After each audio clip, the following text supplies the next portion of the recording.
The following is a Comfortably Zoned Radio Network production. I am back, and you are comfortably zoned with me, the Zig-Zag Man, in Alameda, California, right across the bay from San Francisco, in the northern part of the state that I love. Not the only state I love.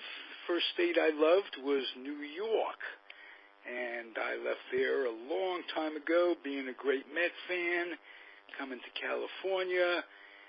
So it's always a pleasure when a Met fan, not only a Met fan, but an author of a book on the Mets, joins us for the first time, Brian Wright.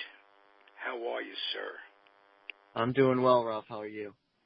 Oh, couldn't be better. We have Gene, the Yankee-hating machine, Hutmaker. He's going to join us for the interview. And I'd like to welcome you to the zone. Gene, nice to have you back. You're recuperating from a bad knee. How is that going? Not a bad knee, it's a good knee. It's a good knee, am I correct? Yes, it's getting better. My knees now match with the scars, so I have both replaced. Okay, and you're up and about. Yeah, moving around. I started going for route therapy, so it's moving around. Good. Continue to get better. Maybe the Mets can use me. Actually, they called this morning. They called through me, and they say if you're better by the end of the week, they're going to bring you up.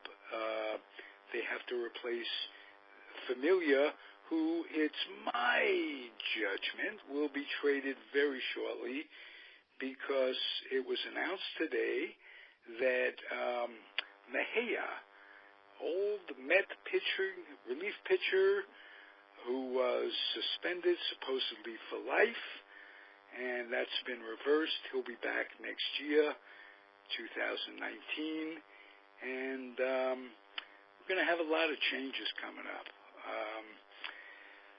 Brian, where did you grow up? How did you become a Met fan?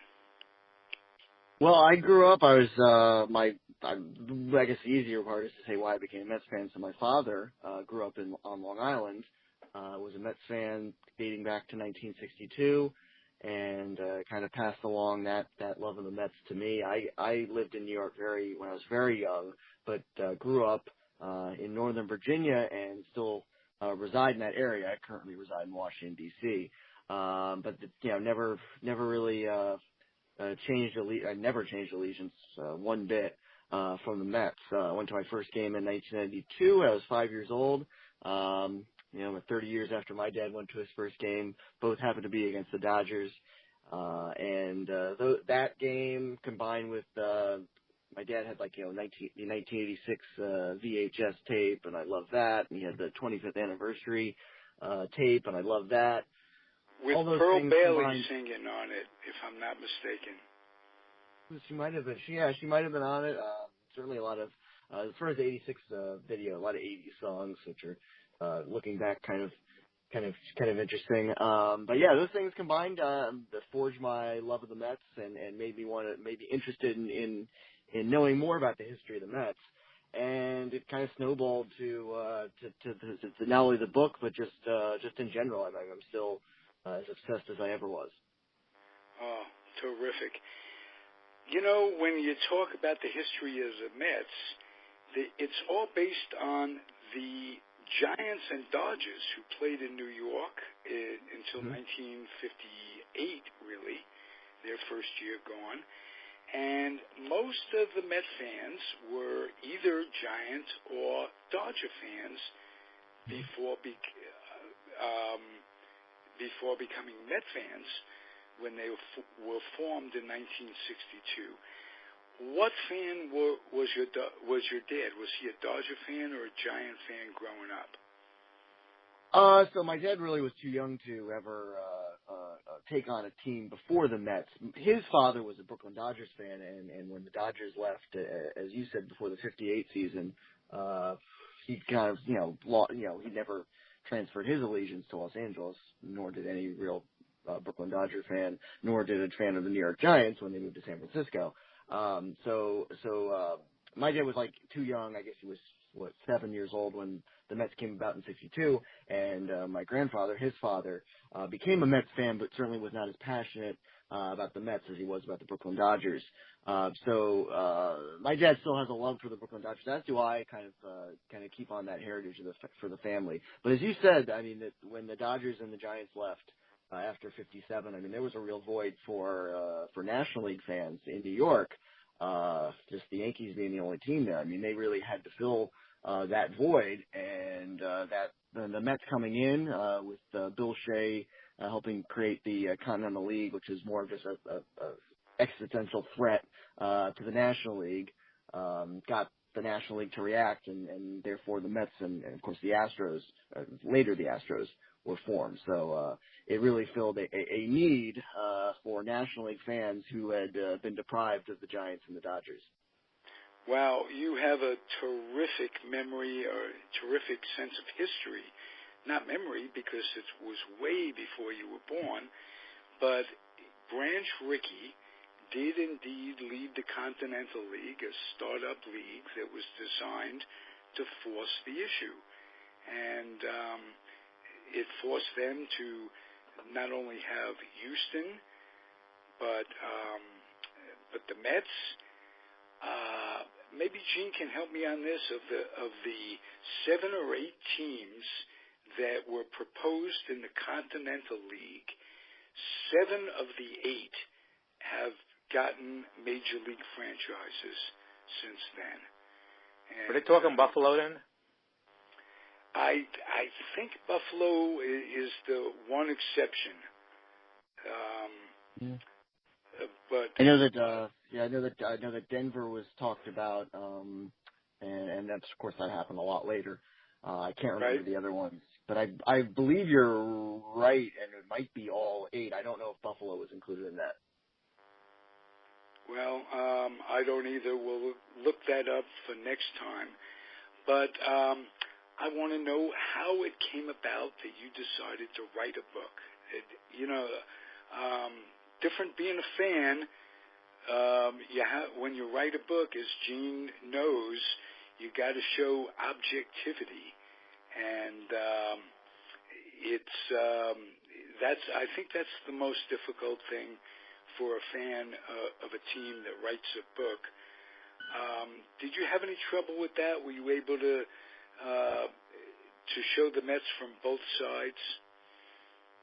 Yeah, I mean, I had no trouble writing about both sides of writing about the good about the Mets and the bad about the Mets. I guess it's just maybe I've been hardened over the years as I've gotten older that I've been not to have any kind of bias. I mean, I grew up doing journalistic work and even going back up to my early years of my career, would do sports writing on the side. So I was able to kind of understand the need to be objective in certain cases and subjective in others. And with the Mets, I mean, it was I certainly have tremendous partiality towards the Mets, and maybe almost to a fault. I mean, maybe some of the times I am too harsh, but I think that's part of the love of a baseball team is sometimes you should be able to be critical of them. So that, therefore, it was not difficult to be critical in certain instances, and in certain instances, it was necessary. Okay. What led you to the topic, the worst and the best, the top 10 of the worst of the Mets, top 10 of the best of the Mets? And it seems like almost genius because it's an outline in itself, and all you have to do is fill in the dots. It couldn't have been that simple. No, I mean, to trace all the way back to the origin point, it started I was watching the 2015 division series. The game was Game 2 when Chase Utley ran into Ruben Tejada with that dirty slide and pretty much got away with it. Not pretty much, he did. And kind of amidst my rage over that incident, started to think, I wonder where Chase Utley now is in terms of the greatest villains in Mets history. Is he more of a villain than Chipper Jones? Is he less of a villain than Chipper Jones? Is he more of a villain than John Rucker?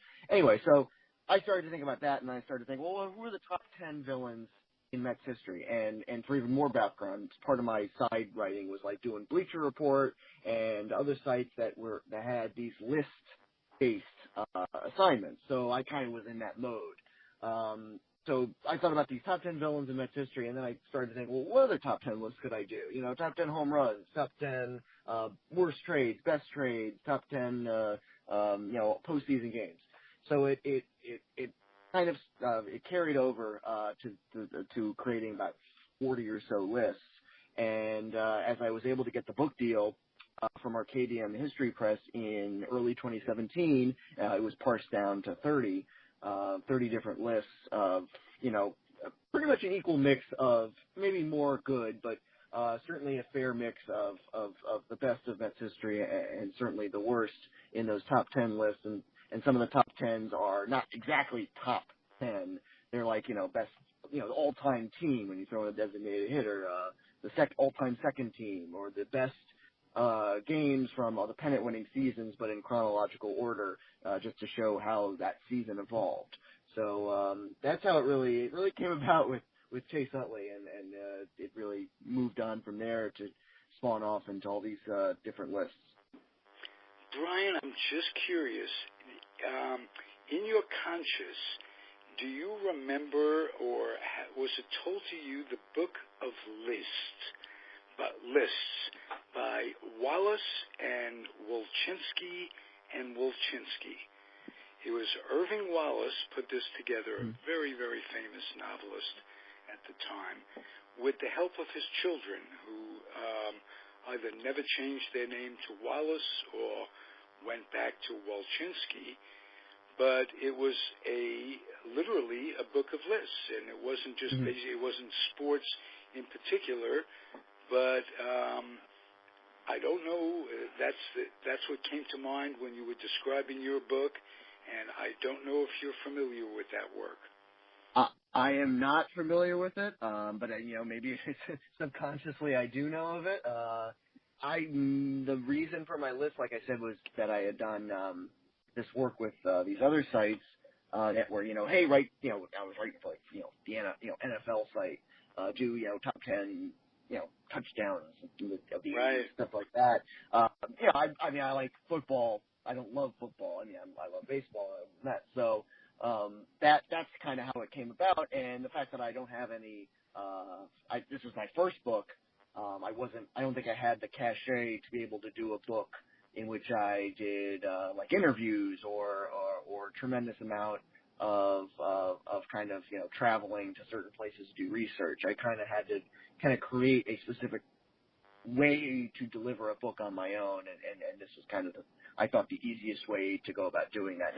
Not that doing a book is easy, but this was kind of the easiest way to go about it. Wonderful. May I ask who greased the way for you? Who made it easier for you to do this? Who picked up on your idea, and who can you credit for helping you? Well, I got a lot of help, certainly from a lot of Mets historians, so to speak. Greg Prince helped me along. He's kind of, I feel, the grand poobah of Mets history, and he has a blog, Faith and Fear in Flushing, which is the same title as his first book, and he's written books on Mike Piazza and the 2015 team. He's a great help, because I would send him my list, and then he would come back and say, yeah, I totally agree, or hey, have you thought about this list, or have you thought about or this person for the top of the list, or this person for number 10, or this event, or what have you. Also, another gentleman who's actually going to write a book coming up with Arcadia by the name of Mark Healy, who writes for the Wave in Rockaway, was also a great help in kind of, just kind of pushing me along and giving me support. And of course, Arcadia and the History Press. For a first-time author, you got to have someone to give you a break and to say, yeah, we'll take a chance with a guy who hasn't had a published book before. So Banksman. Now, how hard was that? Did you have an agent, a literary agent to help you? No agent. I did a little research, and I couldn't tell you exactly what kind of Google search I did, but I was wondering, what publishing companies are more receptive to first-time authors. I think that was kind of the way I researched it when, early 2017. Very clever, Brian. I was thinking of doing an independent book through Amazon. I just said that's too much legwork. So I'd rather go through a publisher and get help that way. So there were two publishers. Arcadia was the one that was most willing to go through with the project, and certainly indebted to what they did. Certainly took a lot of work, but you don't get by without a lot of support and a lot of help. And Arcadia and the History Press were foremost in helping me. Wonderful. Hey, when you found out that they were going to publish the book, who was the first person you called? Probably, I assume it's my dad. That would be the easiest one. To be perfectly honest, I told him I remember where I was. I was on the deck of his house when I told him, I'm thinking of writing a Mets book, and he kind of tried to not calm me down, but kind of temper my aspirations to go have you thought this through? Have you put everything? And I was trying to tell him, I think I could do it. My original intention was to do it independently, but I think he kind of thought of it as a pipe dream at first, and certainly, goes without saying that he's very proud of what I did, and I'm taking a wild guess he was the first person I told when I knew that the contract went through, or that Arcadia was going to drum up a contract. So, him obviously is someone I leaned on for knowledge, especially of the early Mets, him being such a devout follower, even through the early years. So he was, I could put a year's salary and said he was the first person I reached out to. Nice. Very, very nice. Gene Hutmaker, author yourself. What would you like to ask Brian? What year did you start following the Mets? Because me and Ralph, we were beginners since we started following baseball in the early 50s. So naturally we followed the whole thing. And I found in 1969, a lot of people jumped on that bandwagon. Yeah, no, absolutely. It's funny, but I was a Mets fan.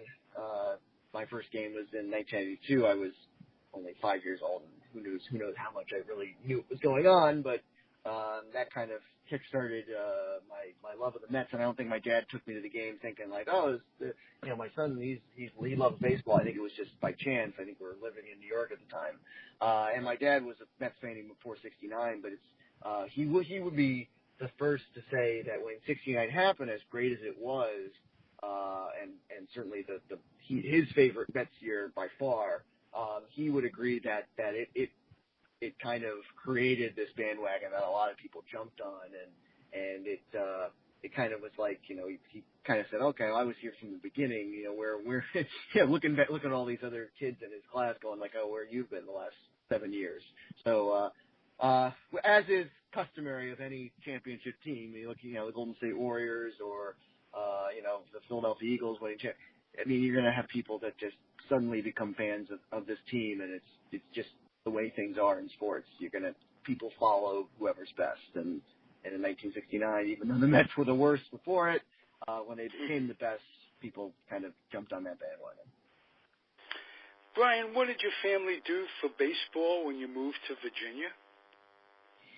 We went to Orioles games in Baltimore and Camden Yards every once in a while, and I love Camden Yards. Actually, I was there on Memorial Day when they played the Nationals, and love it more than going to Nationals Park. I think it's one of my favorite stadiums. So we would go to Orioles games, and every once in a while they played the Mets. We certainly went back to Shea Stadium because we had family in New York. We also went to minor league baseball games. There was a team, still is a team in Prince William County, which is south of where I grew up. also a team in Bowie, Maryland. That's an affiliate, I think a double-A affiliate of the Orioles. So we did. That was kind of our how we satisfied our baseball appetite when there was no team pretty much within an hour of us. Yeah, you got to remember there was no cable back then, or at least it was in its very early inception, and nothing like it is today where you can pick up a game streaming live on the radio, this, that, and the other thing. It sounds, I guess, in relation to people of my generation, it sounds primitive, but my Mets following early on was left to just trying to get 6, WFAN on the air and at nighttime here in the DC area. Eventually became where you could listen to the game online on MLB.com or something like that, and then of course you get every game on MLB TV, you get every game on SNY and MLB TV, which I certainly do. So back then, when I'm saying 95 or 96, I mean we're left to just tuning the radio to see if we could pick up the signal of Bob Murphy or Gary Cohen. Well, you can't believe how difficult it was for a New York Giants fan to follow the New York Giants when they moved to San Francisco in the years between them moving and the Mets being born. It was practically impossible. We had one guy, a fellow by the name of Les Kiter, who would do reproductions of games, much in the same way that Ronald Reagan used to do it for the Cubs back in the day. They would be in studio. They wouldn't follow the team on the road, and they would get ticker tape results, and they create out of their own imagination. They get a tape that says strike 2, strike 3, foul ball, this, that, and the other thing, and they had to make it a mind game, really, where the game is put together based on the rudimentary facts of what was happening. And it was difficult at best when the Mets came in. 3, maybe 4 years later, I was in the Air Force, stationed in California, right near where the old New York Giants used to play, or the old New York Giants became the San Francisco Giants. I'm in Northern California. So not only did I have to follow the Giants when they moved from New York, which is a virtual impossibility, but when I moved to California, it was basically the same thing. I was following the Mets back in New York and trying to get scores and this, that, and the other thing. People don't realize how easy it is, all sports, to follow now. And it's just a different age of being a fan. But I admire your loyalty, first of all. Doesn't sound like you wavered from being a Met fan all these years. And it's been difficult. Brian, how did you celebrate Bobby Bonilla Day?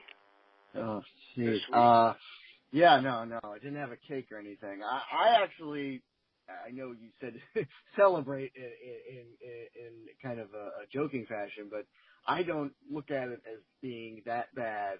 It's an easy way to mock the Mets, I know.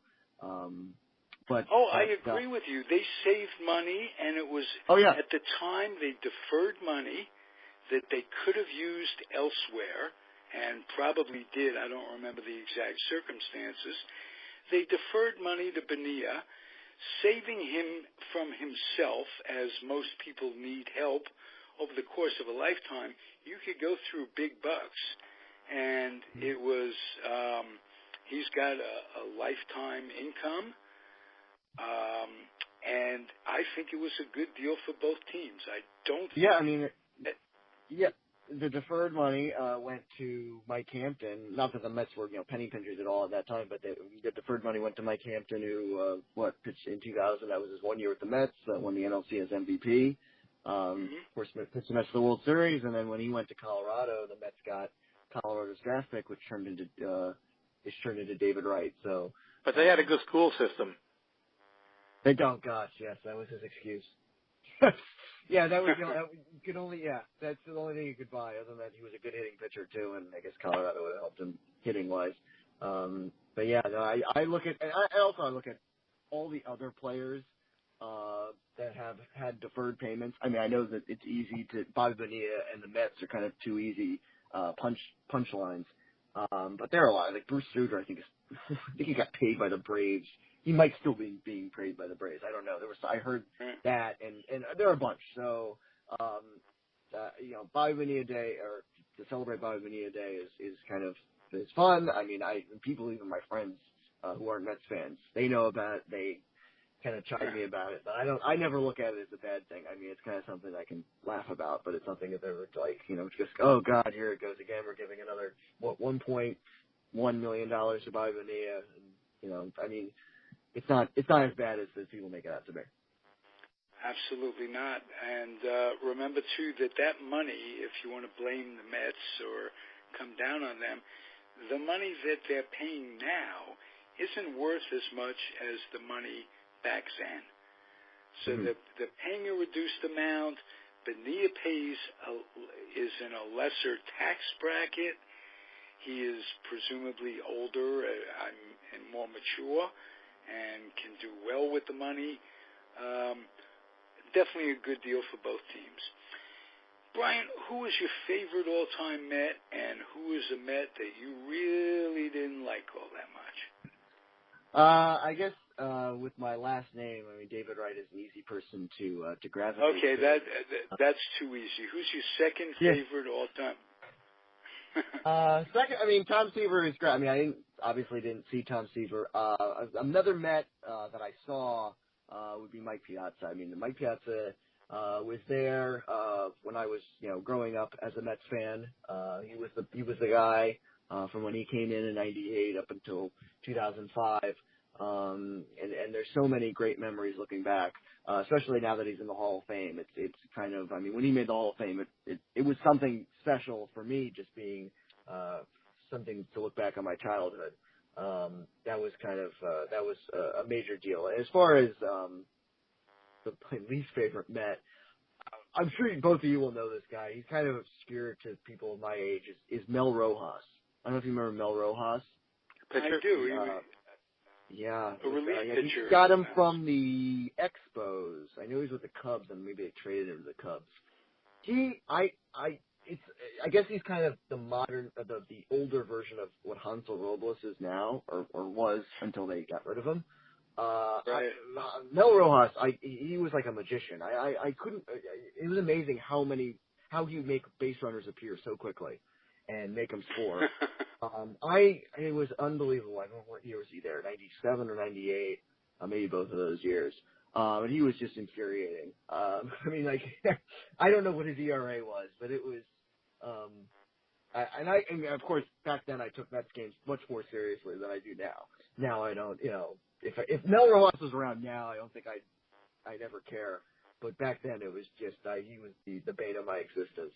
And like I said, like Hansel Robles could give up 6 runs in like 3 minutes, and it's incredible. It's almost like an extraordinary accomplishment in a sad way. You go for a beer or a hot dog, and you come back and you're losing 6-0, and you just go. Yeah, just like, how did that happen? It's like there was no one on base before he came in, and now all of a sudden he gave up 5 runs. That's pretty remarkable. But yeah, Mel Rojas is my number one least favorite Met, but Mike Piazza provided the most the best memories of my childhood. So therefore, he's my favorite Met growing up, most definitely. Okay. Now, Gene and I are both collectors. Gene to a much higher extent. I have some stuff that I've saved over the years. What do you collect, if anything? How important is baseball cards to you? And just give me some idea what your passion is in terms of following the sport when the games aren't being played. Yeah, I don't have as much passion for baseball cards as I used to when I was a kid. I still have, actually, in my apartment, still have a lot of the cards from when I grew up. I have my dad helped me, with these Mets collector sets. from up until the early 2000s.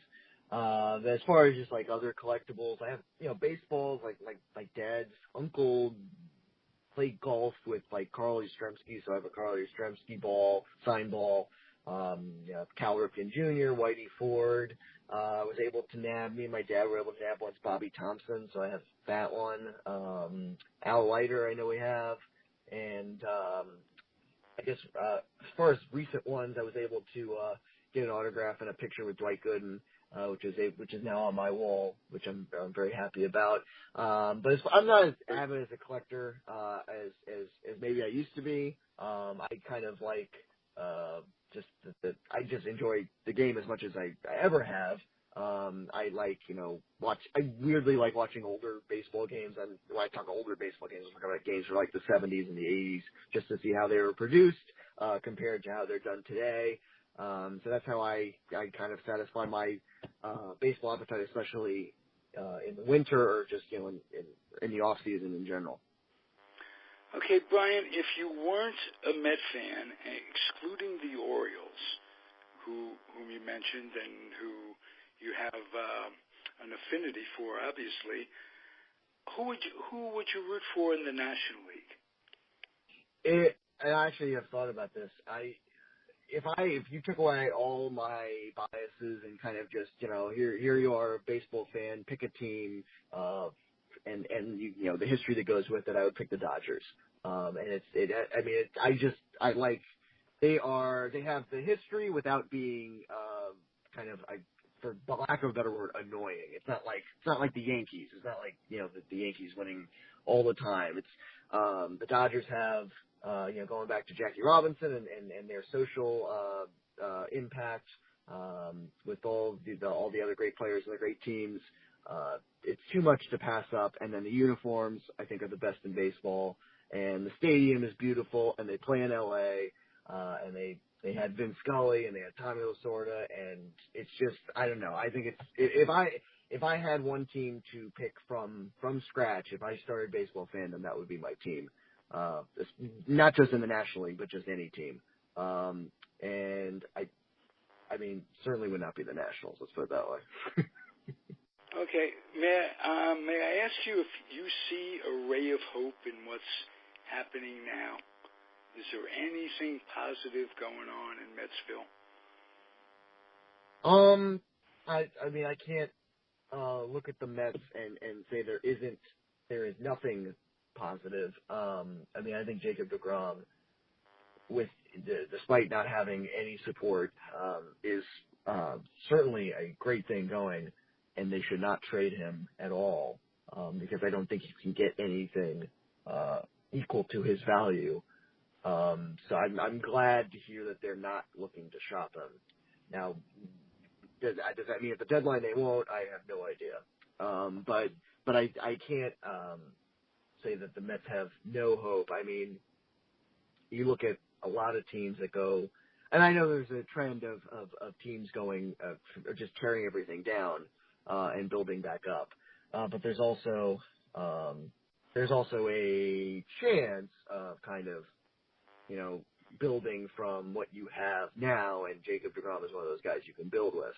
At the same time, I do think the Mets need to offload some of their veteran players that don't have much time left, much value left for them. Mm-hmm. I think that's the smart way to go about things with the trade deadline, because this year is certainly shot.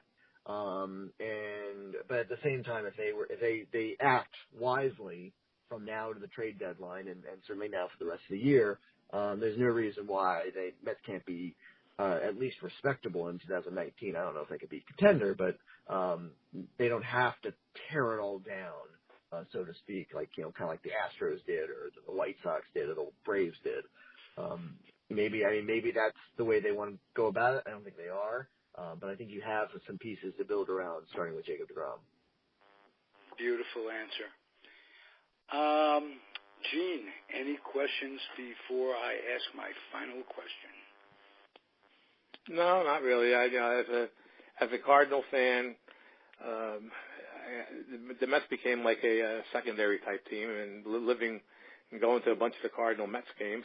I used to root for them since they only won 40 games in '62, and I think a lot of people just picked them up. In 1964, the Yankees won the pennant, and the Mets outdrew them in their last place finish. Mm-hmm. That is what's amazing, is that the Yankees didn't draw much more.